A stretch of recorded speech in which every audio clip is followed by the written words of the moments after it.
Welcome, everyone. My name is Justin Reash, and I am the Executive Director of the International Churchill Society and Program Director of the National Churchill Leadership Center at George Washington University.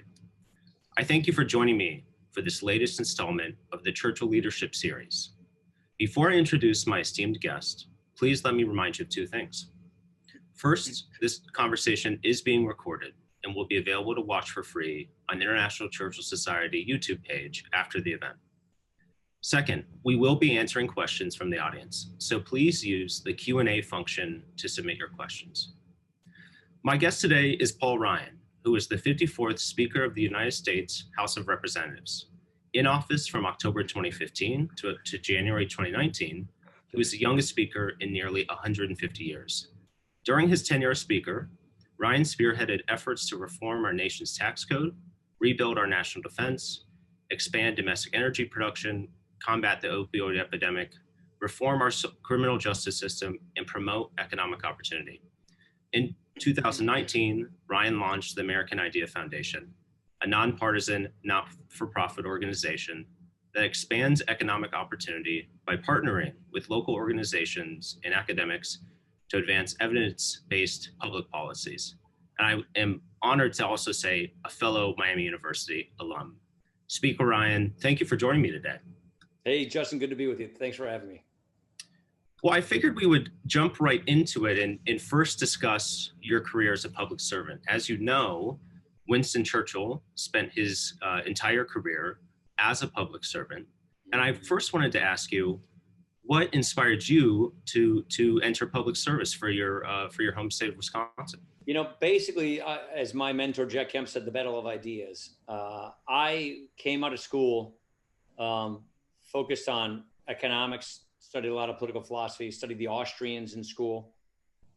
I went to Washington for what I thought was going to be about a 2-year stint as an economic policy researcher on a Senate committee for a Wisconsin senator named Bob Caston. All along, I thought I wanted to go to get my graduate degree in economics. I was thinking I wanted to go to Chicago, which is a great economic school, and on to a life of economics. But then I ended up going from Bob Caston to work for Jack Kemp, and he really became a mentor of mine and inspired. He was a huge Churchill fan, and he inspired me to enjoy public policy as a vocation. And lo and behold, a couple years later, I was writing policy in Congress, as a staffer that made it into law and made big differences in people's lives. So as a 26-year-old legislative staffer, I basically realized you can make a huge difference in this country based upon, just a lot of hard work, but the power of really good ideas. And so I just got excited about that and decided to dedicate a large portion of my life, not my whole life, but a large portion of my life to public policy as a vocation. And I thought the best way to be an entrepreneur of ideas in public policy is either run a think tank, I was too young, or run for office. So I went home, 27 years old, ran for Congress in the congressional district I grew up in, that I was from, that my, family that I live in now, and ended up winning the race. I was 28. I turned 28 during the campaign. And so basically then had a 20-year career in Congress, fighting for the things I believed in. And in representing a district, which can be one of the same thing. You have to just be really diligent on that front. And speaking of, you discussed your youth you just said 28 years old, one of the youngest speakers for more than a century and a half. When you were thinking, so you had that inspiration of your public policy, of your policymaking days. How was the transition? And I'm so glad you brought that up. I asked the same question to Lord Boateng in the UK, who was a young activist lawyer and then joined as an MP. And I asked him, and I'd love to have your opinion too. What was the transition between the ideals that you had and the priorities that you had running as a candidate and then going actually representing your constituency? How was that transition and what surprised you? Yeah, I wasn't one of these young people who thought I'm going to go be a congressman. I didn't think like that. I didn't think I wanted to run for office. I just got really focused on ideas and the policy fights. And it just enamored me. But as I got on in it, I realized, wouldn't it be great to not just be a soldier in the battle of ideas at a think tank or a staffer, hoping somebody else would carry these ideas forward. Why don't I just go try and be a policymaker myself? And I was 27 as a staffer in Congress for a guy at that time named Sam Brownback. I went from Bob Caston to Jack Kemp to Sam Brownback. He was a senator from Kansas at the time. And I went to a meeting where there was a congressman from the district right next door to mine from Rockford, Illinois, and just talked to him and listened to him. And he was a guy who just started, he had a spaghetti restaurant, like a little Italian restaurant in Rockford, Illinois. Didn't know much about policy or politics, got mad at government, mad at regulations, ran for Congress and won. And it impressed upon me at that moment. This is when I was thinking of running for Congress in my home congressional district, which was being vacated by the incumbent who went to run for the Senate. That it's just a true citizen legislature. You can just go do this. Nothing ventured, nothing gained. And so it sort of gave me an epiphany from talking to the guy I knew who represented the next door district. He's like, anybody just run for these things. Anybody can run for these jobs. I didn't have any training in this. I just did it. And so I just got the sense that I could actually, I was underconfident at the time. I was young. I didn't know I could do it. But I just basically came of the belief that I knew the policy stuff pretty well, but I didn't know how to relate to people or campaign or elections. So I just threw myself back home, went to work for a family earth moving business, and then spent every other hour just crisscrossing the congressional district, talking to people, asking them what they thought. And it basically concluded that this is a race I could run. Didn't necessarily know I could win, but it was a 9-way primary, got through that. And then the general election, it was a D3 district. It was a Democrat by 3-point district. And the challenger was a woman who was the president of the Kenosha City Council, the biggest city in the district, who got within 0.6 of a percentage point of beating the prior incumbent. So everybody thought she was going to win. And it was actually an advantage to me because no one thought I had it. So I was able to sort of play the low expectations game. And I ended up winning by 15 points. So just worked really, really hard, learned how to communicate. But there was this 1 or 2 year moment where I made a conclusion. I would rather be a policy maker than just writing things, hoping policymakers would read them one day. And that's when I went into sort of from the basic research to the applied, research side of politics. And I learned that I really enjoyed just grassroots politics. I really enjoyed, people. And I'm kind of a people person. So I just enjoyed that. And then I just I went around Congress and got a lot of advice from people who are senior, who are really successful. Asked them, what do you know now that you wish you knew then when you were starting? Best advice I got was don't be a generalist. Don't spread yourself too thin. Find 1 or 2 or maybe, but no more than 3 things that you want to be really good at. Focus, focus, focus, and become the expert on those things. And before you know it, in the House, which is more of a meritocracy, you'll be writing policy on that. And that's exactly what I did. And that's how I ended up kind of doing what I did. And I scaled the policy curve, which is go up the committee ladder. And I became chairman of budget and then ways and means, which are the issue areas that I cared about and specialized in. You brought up a good point that from the advice you received of not to be a generalist.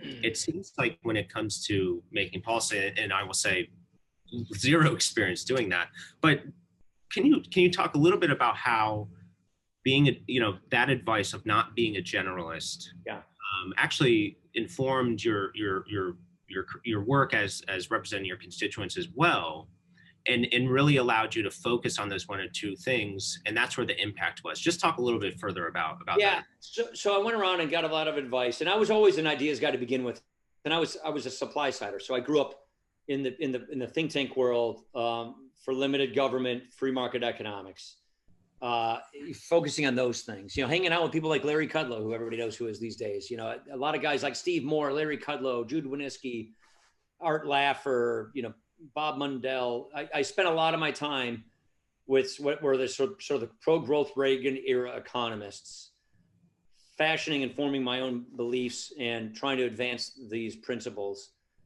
And then the advice I got, one guy, John Shattuck, is a name. I used to serve with him in Congress. I went and got advice from him. He says, you got to decide, are you here to be somebody or are you here to do something? Because you got to be one or the other. There's beers and doers in this place. Do you want to be a doer or do you want to be a beer?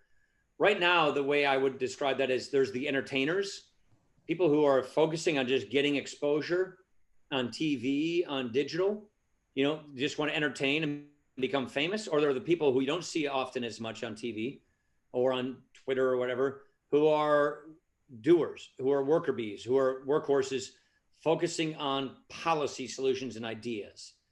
I made my choice. I wanted to be a doer and a policy person. And I just focused solely on these policies. And those policies became much more front and center as time went on, budget and economic policies. And it did propel me to a little more notoriety, but only because I worked my way up the learning curve and the policy curve, not because I was out there trying to say sensational things just to get hits and clicks and ratings like some people do these days. And so I think it's just a more durable career. It's a more lasting impact that you have. It's more meaningful.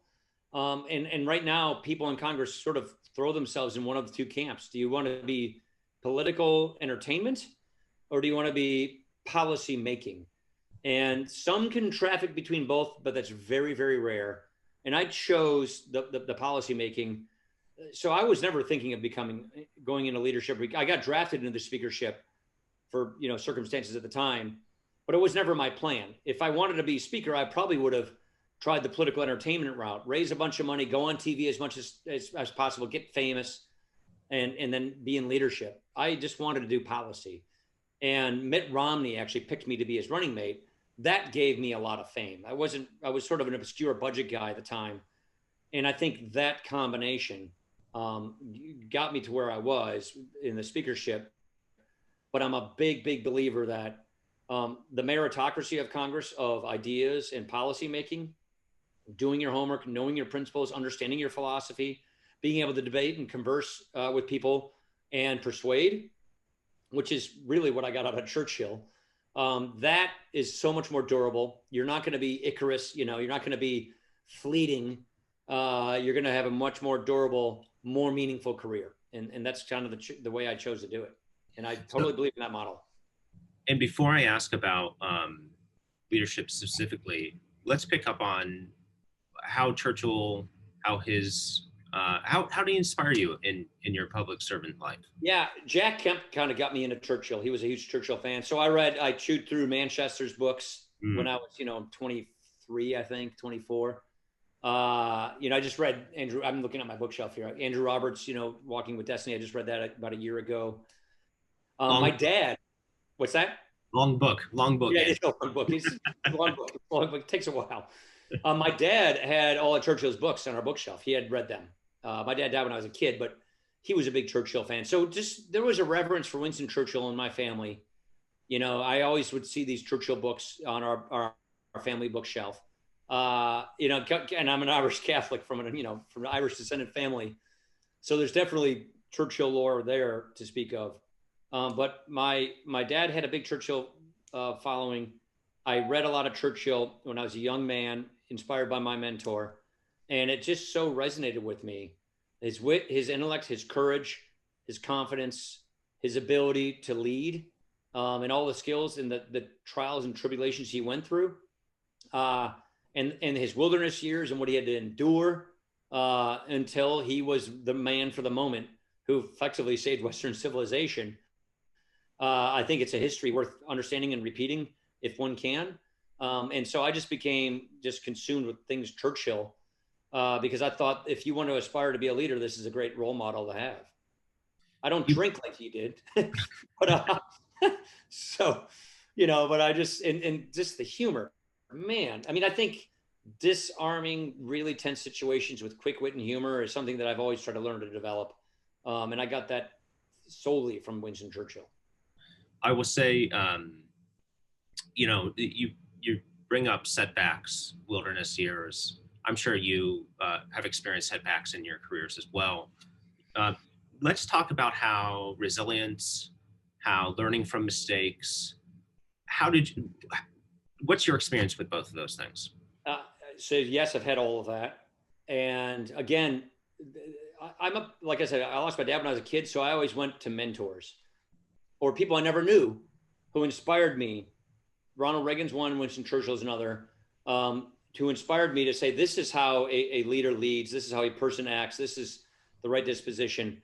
The best takeaway I think I got out of Churchill, which helped me, was to try and have a good, even-handed temperament, a sunny disposition, look at things optimistically. So even when it is a tough time, you've had a string of losses. I mean, surely it couldn't be as bad as Great Britain in World War II, when Winston Churchill summoned, his country to respond to deserve victory, as your poster shows, to earn it. That kind of inspiration in the toughest of times, in the most difficult of circumstances, pales in comparison to kind of the trials and tribulations we go through these days. So I've always just drawn, since I've read, so many Churchill books, and I've read he himself, I've just drawn inspiration from that. And I just think that this is what leaders should be like. These are the qualities that make a person to be a good leader, when times are good and when times are bad. And he lost his election after World War II. It's just an amazing thing, and then came back. So, and he came here to Missouri to give us the Iron Curtain speech. I mean, the other thing I'd say is try to see around corners. I'm really worried about our reserve currency. I've been concerned about our debt and our deficits, our monetary policy. And what got me into that was not just my love of economics, but my sense of sort of a Churchillian sense of duty to look on the horizon, see those gathering storms, look at the storm clouds, and see if you can do everything you can to get your country to improve the trajectory to prevent this horrible thing from happening. Now, he saw it with the Nazis. He saw it, with threats to Western civilization from a foreign, force. I see it in other areas, but I always sort of train my mind. Don't just get so focused on the here and the now, the politics of the day, the culture war of the moment, but what are those true gathering storms on the horizon that are existential to our, democratic capitalism, to our project, our experiment, and what can you do to prepare people and policymakers in the country for these things, to avert, a crisis, to try and steer around these problems. That lesson in Churchill is what got me focused on the things I got focused on in Congress. If I can ask, let's talk about leadership. What's the difference between being a representative of your constituency and leading in that sense, and being the leader of the majority party in the House of Representatives? Yeah, I mean, if I hadn't had 8 terms, 16 years under my belt before I did it, that would have been extraordinarily difficult. People already knew me extremely well in my district by the time I became speaker. So that made a huge difference. Most people who go to leadership have really good partisan districts. Newt Gingrich, Denny Hassard, John Boehner had ruby red R15 districts. I had an R0 district. I had a D3 for 4 years, R0 for 10 years. And then when I became speaker, I had an R2 district. So I got this job, which is pretty partisan, in a very marginal, congressional district. And I kind of knew this could be pretty hard, because the left can really come at a guy like me in a district like mine. What it did was it just made me, the resilience and the residual goodwill I had from the district, from having represented it for 16 years, was a big deal. But I say the way I did my elections is what saved me in this. I always told people who I was, what I believed, and what I intended to do.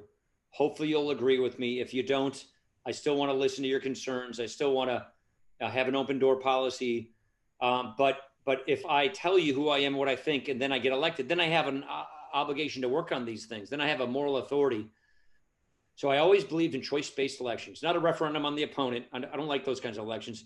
Choice-based elections where you present your program, your philosophy, your beliefs, how you'll view decisions.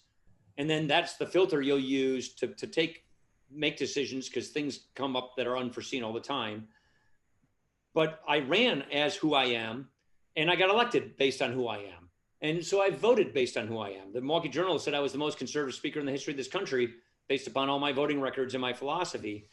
But I wasn't I was to the right of my district. But I think people, because I was so clear about that, and I just tried to communicate my beliefs in as an appealing way as possible.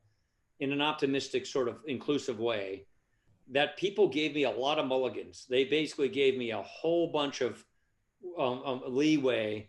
And I get this all the time when I talk to people in diners and at county fairs and at, cow milking contests and stuff, which that's something we do in Wisconsin. you know, they would always say, I don't really agree with you on this or on that. And you're more conservative than I am, but I think you're a good guy. And I agree with this, and you're making a big difference, and you're rocking the boat. So I'm still going to vote for you. I get that everywhere I went. And so that's what helped me as speaker running, as head of the Republican Party. Actually, my last vote, I got like 65 or 66% in my last election. So as speaker. So I was able to, keep my numbers up pretty well, but it's only because I had a residual bank of goodwill, and I basically did what I said I was going to do. And then when I became speaker, I did the Better Way agenda, which is what I think leaders need to do. You need to craft an agenda that you take to the country as to the principles and the solutions to the problems, so that if you get elected, this is what you're going to do. And then you do it to make good on your promises, and hopefully your policies work. In our case, they did. Tax reform worked, deregulation worked, all those things worked. And so that's the kind of elections I've always ran. That's what I believed in. And so by the time I became speaker, it was natural to do that, across the Republican conference. We all voted on these budgets that balanced the budget and paid off the debt in the House. Didn't get them through the Senate, but we voted for raising the retirement age on Medicare and cutting benefits. We voted on these tough fiscal things. Nobody lost their election over that.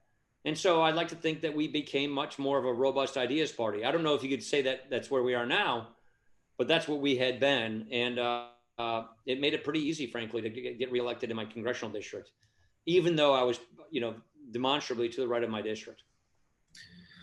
I read a great quote from a historian. His name is Dominic Sandbrook. You may know, may not. He said, the one of the loneliest parts of being a leader is the necessity to choose. Oh yeah.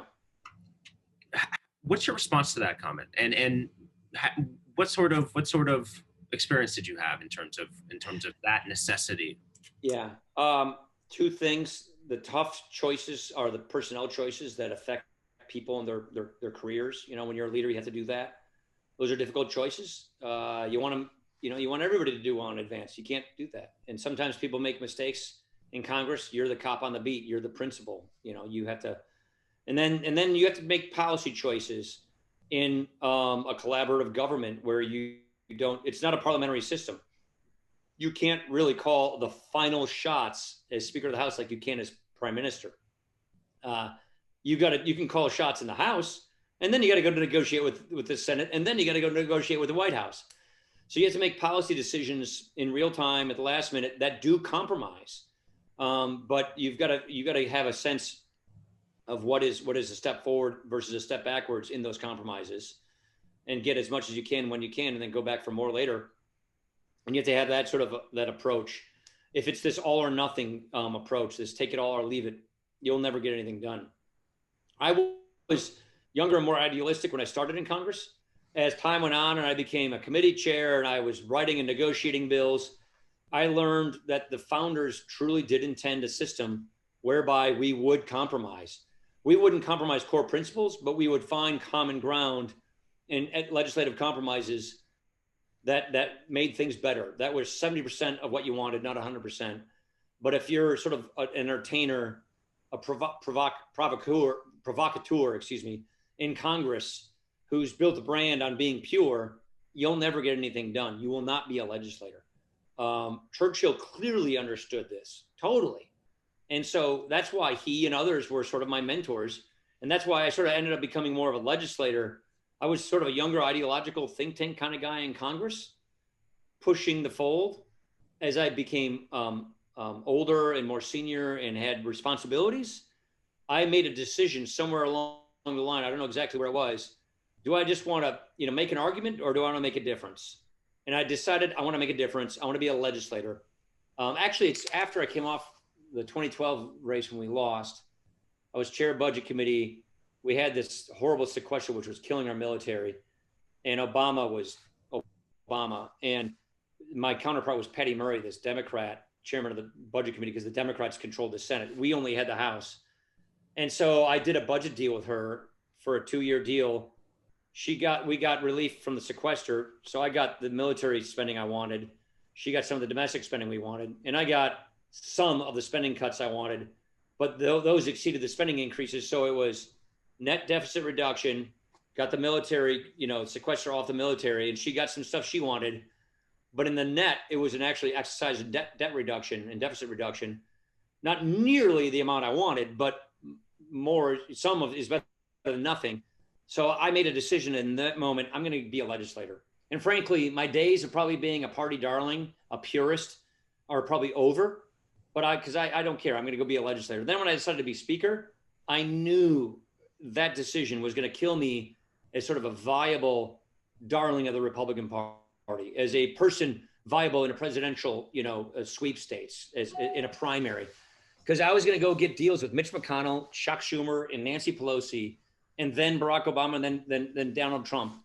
And if you're going to run a legislature, you have to write laws. You got to get things done. You're going to have like a permanent shutdown and do nothing. So I knew that I was going to have to bring forward compromises. And in this sort of entertainment conservatism we have these days, I knew my days of being sort of the darling were gone.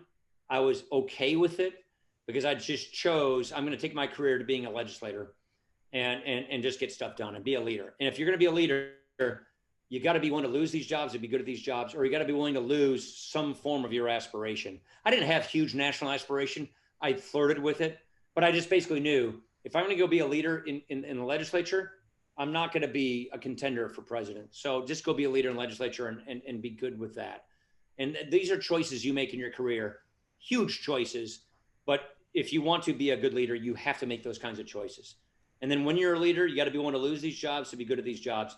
Because if you're only fearful about just keeping the job, if you're fearful about some small personal political accomplishment, you're going to make bad decisions. You're not going to make decisions for the good of your team, for the good of your country, for the good of your constituents. You're going to make decisions for you at the expense of the cause in many cases, and you won't be good at the job. That's just another lesson I learned as I went on. So before I ask about the American Idea Foundation, I would love your opinion on what the legacy and example of Churchill can teach young students, young people who are thinking about becoming legislators. What's his lasting impact? Read the classics, learn the classics, understand the classics, understand your philosophical argument, boil it down to irreducible primary. So understand what you think and why you believe what you believe. Understand your opponent's arguments extremely well so that you can make the case on both sides, so you can win your case. Be extremely resilient when you get knocked down. Fight for your cause and do it articulately, do it effectively, do it with good cheer. And when you get knocked down, get back up. Try. He has more losses than he has victories, frankly. He does. Speaker, that's an incredible. It is such an important point. He certainly does. Yeah. I thought about Churchill when I watched, there's this really cool documentary about the Chicago Bulls in the 90s, Michael Jordan. Of course. Incredible. Awesome. Yeah. And I watched it and it made me think of Winston Churchill. Michael Jordan, all we think about is the time when he sunk the three at the end to win the game. And I actually went to one of those games in the 90s. It was a really cool thing. But he had so many more setbacks and losses. But we just remember Michael Jordan. We just remember Winston Churchill, won World War II. You don't know the string of losses that he had. So the way I look at it is just never get demoralized. Look at what he went through. And so I just think it's a lesson in adversity, in tenacity, in resilience, in endurance. And it's a person who never, and he moved, he was in different parties. He was a Tory, a Labor. But he's stuck to his true north. He had a compass. He stuck to his compass, even when it was unpopular. And I think that's really important. That's such a great point. He left the Conservative Party initially on principle, and he was a liberal for 20 years. Yeah. 20 years, and then on principle went back to the Tories. It's incredible, and so I appreciate you saying that. Let's get into the foundation. What was the impetus for its creation? So again, I very much believe in this country's founding, its principles, natural law, natural rights. The motto of our foundation is the condition of your birth doesn't determine the outcome of your life. I'm a big believer in democratic capitalism and natural rights and upward mobility. I worry that we're going into this era of what I guess you could call woke capitalism these days, where you have this new emotional attachment by young people to socialism, to zero sum thinking, zero sum economics. And life is not that. Life is dynamic. There is such a thing as a win win situation, positive sum economics, positive sum societies. And so the American Idea Foundation seeks to explore this and prove it out by fighting poverty with center right market based poverty solutions and proving that the best way to make the most difference for the poor, to get people out of poverty, are center right free market based solutions. And so we have a number of projects, research projects, grassroots projects to try and reconnect people with the poor and to test ideas and prove that free market solutions are the best way to get people out of poverty. So it really is a poverty foundation for poverty solutions, but it also is a vindication of capitalism. It's a vindication of free enterprise economics. And it's also a vindication of a political attitude and temperament that is inclusive and aspirational, and is the polar opposite of identity politics. We're seeing identity politics played everywhere, right, left, and everywhere in between. I abhor it. I know Winston Churchill did. And I think that's something that we want to tackle. So that's what our foundation, it really focuses on poverty solutions that are center right, that can prove to make a difference and to bring people together and prove upward mobility and opportunity. And it uses metrics and data to guide its work. Why that was a priority. I got into a bunch of political battles in Congress, which ended up becoming ideological partisan stalemates on poverty solutions. Every now and then when government lined up, we'd win something like a work requirement for welfare reform. But more often than not, because we had more often than not divided government, we just had these stalemates on poverty policy because they just came about ideology. You know, it became self-sufficiency versus dependency and all these kinds of arguments. So I stepped back and actually wrote a law with Patty Murray to do the Evidence Act, to use data and analytics to get access to all the data and statistics of government poverty programs. And you can do this in the private sector as well, which is where I do as well, to measure the outcome of poverty programs and use scientific data and analytics and randomized controlled trials to see what works and what doesn't work, to prove what works to get people out of poverty versus what doesn't work. And invariably, you find these principles that we believe in are validated. So you can win an argument about the best way to get people out of poverty, free enterprise solutions, not by making an argument based on political rhetoric or political philosophy or ideology, but making a fact-based argument using irrefutable statistics. And that leapfrogs this partisan ideological stalemate that we seem to be wrapped around the axle on, and gets us to, let's agree on the front end. Do we want fewer poor people? Do we want the poor to get out of poverty? Yes. Okay, great. Let's now find out what does that. How does that work? What is proven to work? And that is what we're advancing through our data project, so that we can just defeat or more or less bypass these ideological stalemates and go with what actually works. And invariably, I'm more than willing and confident, our principles of personal responsibility, of upward mobility, of free enterprise, of incentives, those principles work. And so I think you can advance these ideas using data and statistics instead of ideology and partisanship. It's the mission connects frontline organizations, academics, policymakers to affect change. Have you had any success with this? Can you give us a real life example of this success or of this? Yeah, give an example. We work with frontline fighters in poverty. One of them just passed away. A good friend of ours, Omar Jawar, a black pastor down in North Dallas.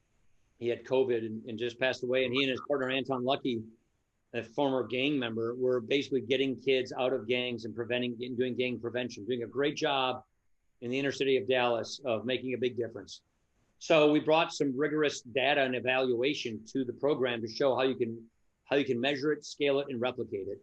Academics, we work with Notre Dame Department of Laboratory of Economic Opportunities, their economics department, and we're running randomized control trials on poverty solutions. Fort Worth, Texas. I'll just go one town over from Dallas. Fort Worth, Texas.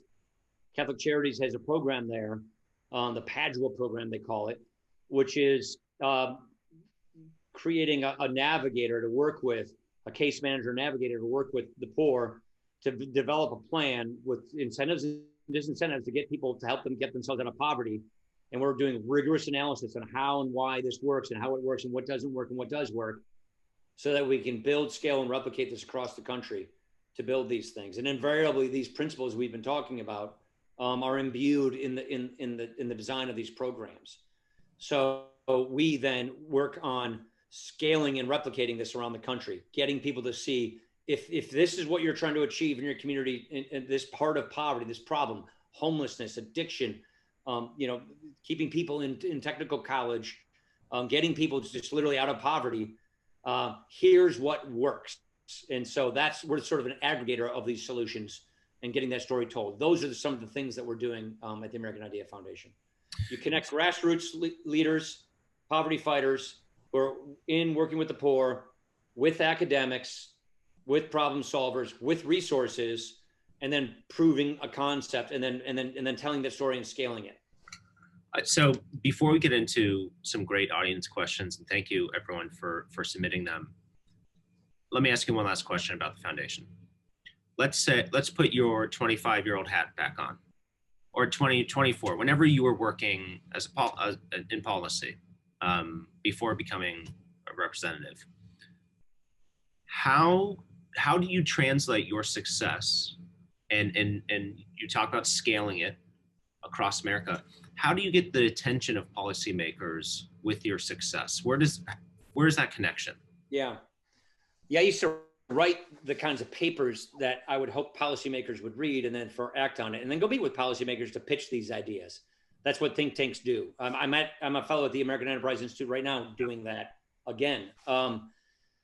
You got to understand the classics. You got to know the root philosophical basis of what you think and what you're doing. Let's just take economics. So understand economics, understand the fundamentals. B, you have to advance a policy that you can make a very good case and argument works to solve a problem, and that it's based on critical principles. And then you need to go communicate with policymakers and validators, people who can validate your policy ideas, experts in the field, people who are on the ground, who have practical experience and wisdom, and people who have academic experience and wisdom. That's not always the same person. And then you got to go to policymakers and pitch your idea and pitch your policies. And typically it's to the staff of the policy. So you're a 25-year-old coming up with a novel policy idea. You've grounded it in good principle. Then you've got to take your policy idea to other validators in the policy community, get them to validate your idea. Then you got to go talk to another 25-year-old in a congressman's office about your idea, get that 25-year-old excited about it. And that 25-year-old will go talk to his 35-year-old, 45-year-old boss in Congress and get him enamored. And then they'll have you come in and pitch the boss directly, the congressman, and then you'll go pitch your thing. That's basically how it works. The whole country's run by 28-year-olds effectively. So it really kind of is. So there's hope for the youth, which is great. So this is actually a great lead into a question from Chris Piper. And Speaker Ryan, I know we only have 15 minutes, so we'll get to as many as possible. I'll give you quick answers. All right. Chris says, the foundation, based on my research via your website, it's a long question, so please bear with me. How's the foundation connecting with prospective and current local public officials? As a former city councilor and public servant, having known of the foundation when I was considering my run would have been very beneficial. Yeah. COVID threw a wrench in our gears. So we had a big grassroots outreach plan for 2020. So we were going to do Dallas, we were going to do South Carolina, we were going to do Indiana. We had plans with legislators to go into inner city communities with local leaders and local elected officials. COVID's put all that on the back burner. So then we put our research projects up front, like this data bank I'm talking about. We're also doing a research project in opportunity zones. So we've been in more of the research mode because we're sitting here at Zoom doing it in our homes.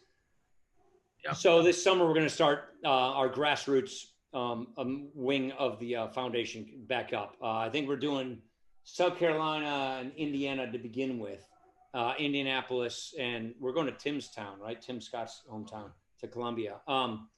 And so we're just starting to do that kind of an outreach, and we want to get this built and going.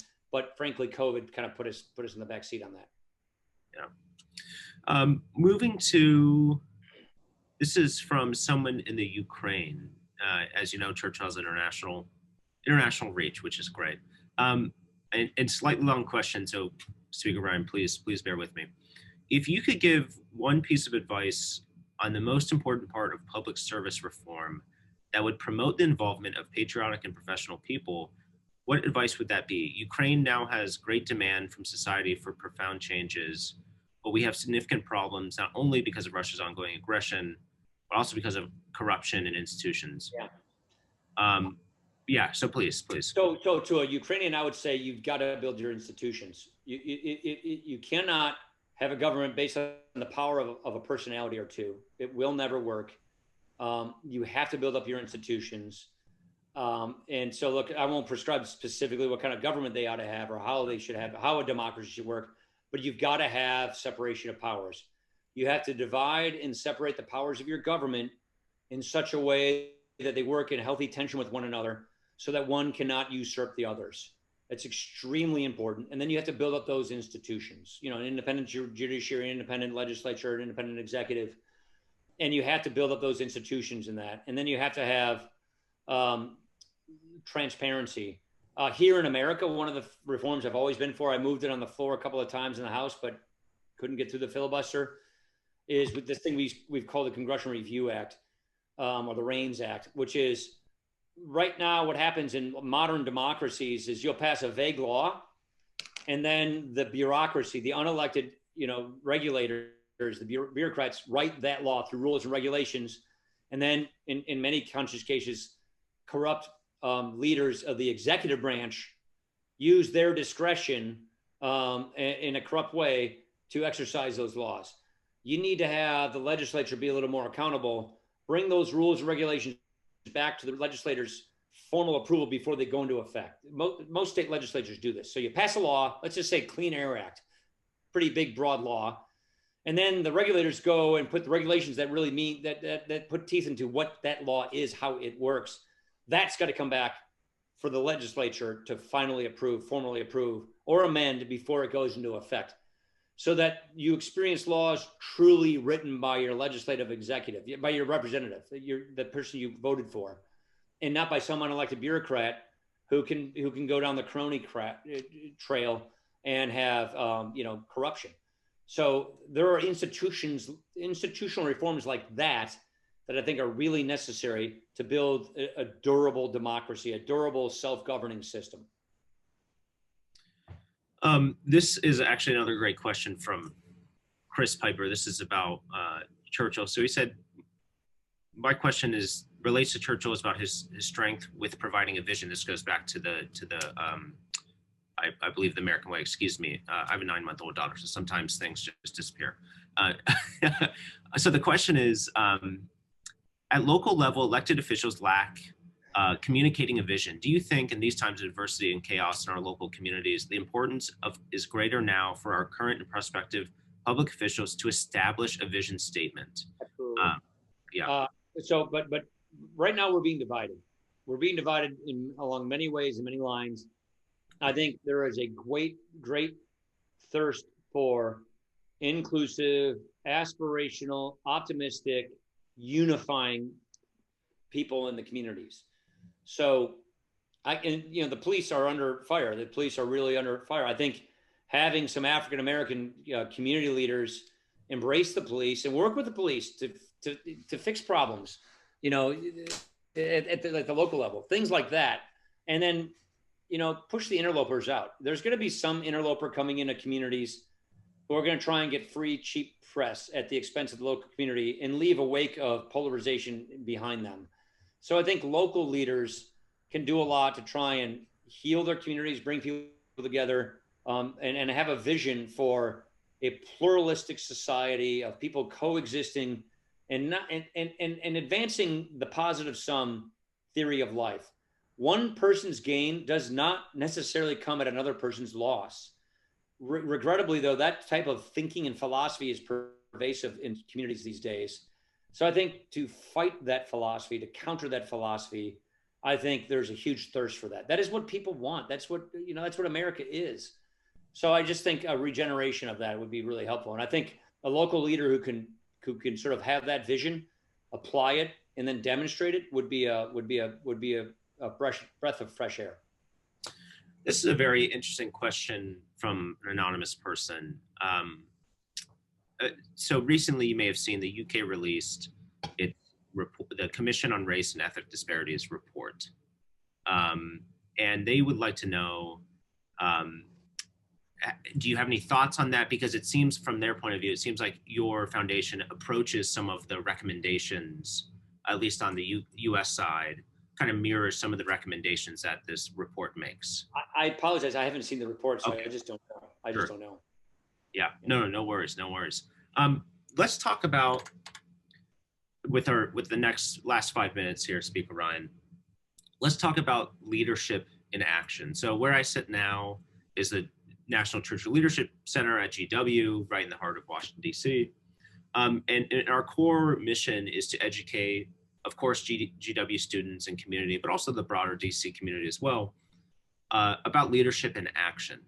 And so my question for you is, can you think of a time in your 20-year career, whether it be your first term or your last term, where and thinking about the qualities of how leaders lead in the moment, was there any time that you approached a problem or a particular problem that you found, I really need to take control, show my people exactly what needs to happen, and can you elaborate a little bit on any sort of those experiences? Yeah, I mean, all the time. I mean, that's kind of what you do as a leader. On policy, I'd say on fiscal policy, we lost our majority in the 2006 election. I would argue deservedly so. This is before your time, because our leaders were they were Democrat light. They were just big spending. We had pork barrel, earmarks.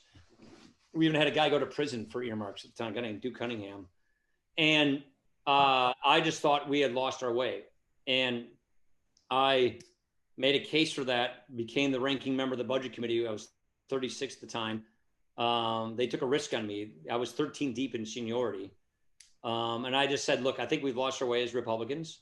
We're supposed to be the party of fiscal responsibility, yet we've not done that. We've got a fiscal train wreck ahead. I want to run the budget committee, which basically gives you a think tank. You get like 25 budget staffers that can crunch numbers, CBO, and all this stuff. I said, I want to help rebuild our party's brand and image and policy on fiscal responsibility. I mean, like not just saying it, but actually doing it. The steering committee, which is John Boehner ran it then at the time, they took a risk on me. I was the 13th guy in seniority running against more senior people. And they took a risk on me, gave me the job.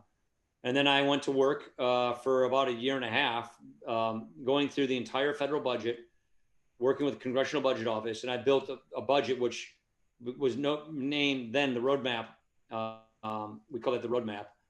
And then we turned that into actual budgets called the Path to Prosperity. It was Roadmap for America's Future, Path to Prosperity. They're still online. And our party went from passing new entitlements, spending like drunken sailors, earmarking ourselves to prison, to when we took the majority in 2010, we passed budgets that cut trillions of dollars out of the budget, balanced the budget, brought free market reforms to our entitlement programs and tax reform, and paid off the debt. Now, those budgets, we passed it every year. We had our majority from 2011 through 2018. I wrote the first 4 of them. Tom Price and then Diane Black wrote them. And we sort of regained our mantle of fiscal conservatism. Now, the problem is we couldn't get these budgets out of the Senate. because we had Obama and then Trump, and we couldn't get Obamacare done. So we never got them through all the chambers, but in the House, we reclaimed our mantle of fiscal responsibility. And we had eviscerated it, and we reclaimed it, relatively quickly. There's an example of, I went against the grain. Oh, and by the way, I was not popular. The NRCC, all the pollsters, all the political pundits and consultants told everybody, do not support Paul Ryan. Do not support this crazy plan he's got. Don't do it. I had 8 co-sponsors when I first wrote this thing. Devin Nunes, Jeb Henseling, Tom Price, Mike Pence, and Jeff Flake, and a couple of other folks were my co-sponsors. And everybody told us, guys, you guys it's suicide. You're going to kill yourself. This is Social Security and Medicare, and you're not just touching the third rail, you're hugging it. So everybody thought I was going to kill our party. And what happened? We ended up getting the majority, and we ended up passing those budgets, and nobody lost their election over that. So I just would argue that you can swim against the grain, you can do what you think is right, and then you got to work really, really hard. I went from 8 people supporting my budgets to 245 people supporting my budgets in about 4 years' time. So, it just took a lot of time. Well, Speaker Ryan, I'll end with this last question. You talked about one of the things that you learned from Churchill, which is trying to look around the corner. I have a great question from a colleague of mine, Tim Riley. He's the director of the National Church Museum in Fulton, Missouri, where he gave that incredible. He says, looking around the corner, what are the geopolitical challenges with the economy and with China, from your perspective? It's systems, our system versus their system. Democratic capitalism versus, communist corrupt capitalism, market-based, SOE capitalism. So we are in an existential stress test of our system. They're basically going to say our system's leaner, meaner, more efficient, and we're going to pump money into our SOEs, our state-owned enterprises, and it's going to beat your system. You guys can't get consensus. You're at each other's throats. You can't make decisions. Ours is better than yours. Inside our country, we've got polarization pulling us apart, making it harder for us to fashion consensus to take things on. I'm doing this fast. We've got cryptocurrency, digital currency. We've got space. We've got quantum computing. We've got AI. We've got 5G. We've got semiconductors. All huge competitive threats with China that we must prevail upon if we're going to own and win the future. So we have to have a comprehensive strategy in dealing with this peer, not really near peer, full peer competition with China. Now they're not 10 feet tall. They have a bad system, a corrupt system. They are a ubiquitous surveillance state. So I think we, with our free enterprise democracy, freedom and liberty, will win this thing at the end of the day. But we better realize the kind of challenge we have in our hands. This is harder than the Cold War. The Soviet Union had weapons and nothing else. The Chinese have a lot more than that. And so it really is a race for which side the world goes, tyranny or freedom. And we have to articulate. And that's one thing I'm sort of hopeful, because there is a bit of a bipartisan acknowledgement of this. Both sides of the aisle agree we got to do something about this. Now, the worst thing to do is to handicap American businesses in the global economy, like Joe Biden's trying with this infrastructure plan. That would just make it harder for us to compete. So I think the left doesn't do this as well, frankly, because they're going to put bad economics in place. But having said that, I think there's an appreciation that we're going to have digital currency wars, possibly. We're going to have technology battles. And when it comes to machine learning and semiconductors and all the rest, quantum computing, we've got to get our game on and have a response and lead the free world to staying free. And then giving people in the unfree world, like in China, ultimately the ability to have a choice. And I like our chances of that. Well, Speaker Ryan, I greatly appreciate this conversation. Thank you for your time, and thank you for your promotion of Churchill's legacy. It means a lot to us. And thank you everyone who attended. And this will be live, or this will be on our YouTube page. And thank you again, Speaker Ryan. You bet, Justin. Nice to be with you. Thanks much. Appreciate it. Take care.